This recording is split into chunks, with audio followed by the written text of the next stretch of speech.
Assalamualaikum warahmatullahi wabarakatuh. Alhamdulillah, nahmaduhu wa nasta'inuhu wa nastaghfiruh wa na'udzu billahi min syururi anfusina wa min sayyiati a'malina. May yahdihillahu fala mudhillalah wa may yudlilhu fala hadiyalah. Wa asyhadu an la ilaha illallah wahdahu la syarikalah wa asyhadu anna Muhammadan abduhu wa rasuluh. Amma ba'd. Pemirsa yang dirahmati Allah, pertama-tama marilah kita panjatkan puji syukur kehadirat Allah Subhanahu wa taala yang telah memberikan kita nikmat taufik, hidayah serta inayahnya sehingga kita bisa berjumpa kembali dengan bulan yang penuh dengan keberkahan ini, dan semoga kita bisa menjalankan puasa pada tahun ini dengan penuh keikhlasan serta mendapatkan ridho dari Allah Subhanahu wa taala. Amin amin ya rabbal alamin. Sholawat serta salam tidak lupa kita junjungkan kepada beliau Nabi Agung Muhammad sallallahu alaihi wasallam yang kita tunggu-tunggu syafaatnya, baik syafaat di dunia maupun syafaatul uzma fi yaumil qiyamah. Berbicara mengenai rizki, perlu kita sadari bersama bahwa rizki tidak terbatas pada materi saja. Keimanan, keislaman merupakan bagian dari rezeki, sehingga sama-sama patut untuk kita syukuri, serta patut untuk kita usahakan semaksimal mungkin. Dalam agama Islam dikenal sebagai hidayah.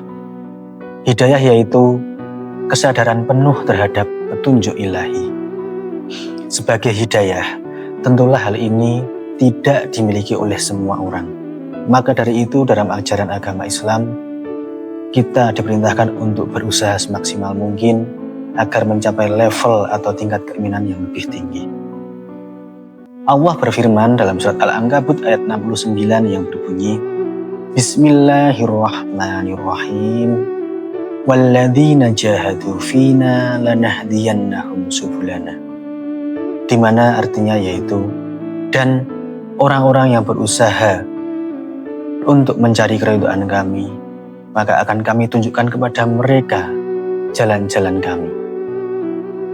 Singkatnya, hidayah yang merupakan rizki dari Allah ini harus dicari dan diusahakan dengan totalitas. Begitu juga dengan rizki-rizki yang lain, seperti halnya kesehatan dan kesempatan. Kedua rizki ini seringkali dianggap biasa saja, sehingga manusia tidak bisa menggunakan kedua hal ini dengan optimal. Nabi Muhammad SAW bersabda dalam sebuah hadis yang diriwayatkan oleh Imam At-Tirmidzi, di mana hadis tersebut berbunyi, Ni'matani maghbunun fihima katsirun minan nas as-sihhatu wal faraghu. Yang artinya yaitu kedua nikmat yang seringkali dianggap biasa saja atau seringkali dilupakan oleh kebanyakan manusia, yaitu kesehatan dan kesempatan. Hal ini juga berlaku untuk rizki yang berupa materi dengan segala perantaranya seperti pekerjaan dan jabatan. Umat Islam semestinya tidak berhenti pada slogan seperti rizki sudah ada yang ngatur, rizki sudah ditetapkan oleh Allah, atau semua sudah ada rizkinya masing-masing, dan slogan-slogan lain yang serupa. Ungkapan-ungkapan tersebut sepenuhnya tidak salah, tapi apabila ditelan dengan mentah-mentah, tentu juga bermasalah. Dalam pandangan Ahlus Sunnah wal Jamaah, memang dijelaskan bahwa rizki sudah diatur oleh Allah Subhanahu wa taala. Tapi kita sebagai manusia juga punya peran penting di dalamnya, yaitu kita diperintahkan untuk berusaha dan berdoa, atau yang kita kenal dengan istilah ikhtiar. Sebab tidak ada seorang pun yang mengetahui jatah dan takaran rezekinya tanpa adanya usaha. Bila mana ada orang yang tidak mau keluar rumah, rezekinya jelas akan berbeda dengan orang yang mau keluar rumah. Begitu juga pekerjaan dan jabatan yang diduduki, rezekinya jelas akan berbeda antara orang yang mau berusaha dengan semaksimal mungkin untuk mengembangkan potensinya dengan orang yang bekerja ala kadarnya.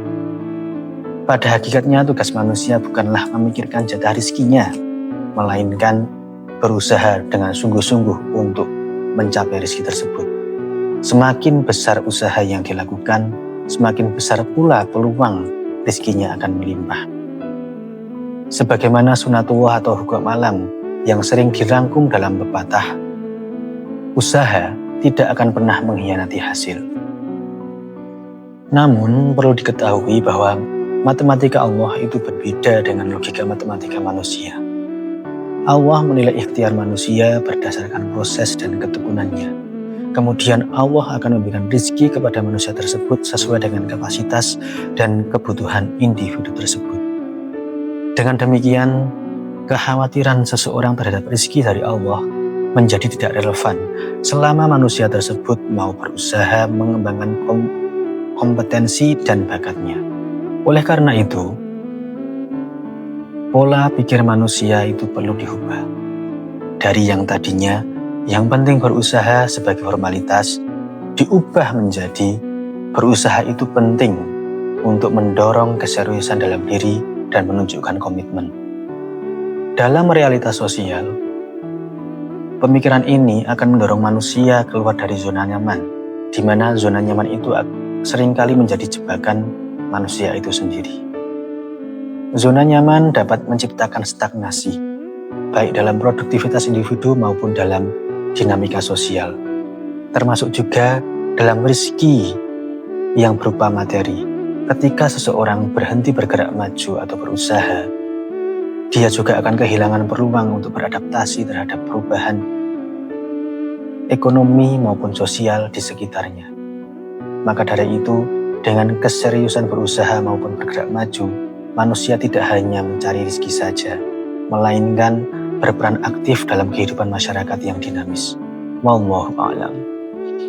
Demikian apa yang dapat kami sampaikan. Semoga apa yang kami sampaikan bermanfaat untuk para pemirsa. Dari awal sampai akhir tentulah banyak kata yang salah dari kami. Maka dari itu kami mohon maaf yang sebesar-besarnya. Billahi taufik wal hidayah wa ridho wal inayah. Assalamualaikum warahmatullahi wabarakatuh.